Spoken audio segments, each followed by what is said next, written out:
Having once claimed victory over the coronavirus, Russia is now struggling again.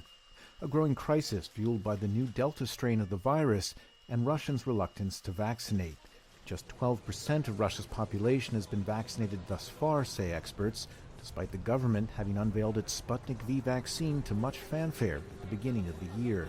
We at Russia do have a functional vaccine, and so the fact that people in Russia are not getting it en masse is a huge misunderstanding of some sort. And I really hope that changes. Infection rates have tripled in the past few weeks, with Moscow hit hardest. Moscow Mayor Sergei Sobyanin says the new Delta strain now accounts for nearly 90% of all new coronavirus cases, and with it, a new death record toll that is likely to rise, say experts. Definitely more people are going to die if they do not vaccinate before we beat this disease. That grim reality has forced authorities to reintroduce restrictions, ending months of near normalcy. Cafes and restaurants are only open for the vaccinated or those who can prove they're healthy with a government-issued digital QR code.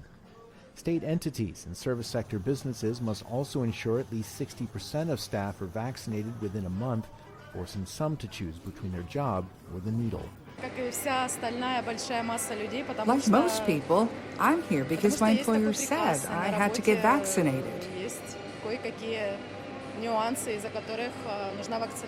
Half a year after the vaccine's arrival, the demand for Sputnik V is finally palpable, say health workers. We've been working here since January 19th, quite some time. But in the past week, we've seen those wishing to get vaccinated increase threefold.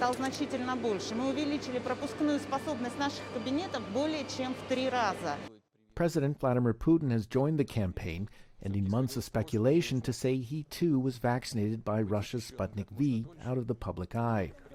But polls show widespread resistance to vaccination persists, and the Kremlin has quietly abandoned its goal of inoculating 60% of the population by the fall. Meanwhile, authorities have allowed some high-profile public events to go ahead, despite the surge in infections. It's a mixed messaging that some fear undercuts the government's coronavirus response and legitimate efforts to contain the contagion spread. Charles Maynes for VOA News, Moscow.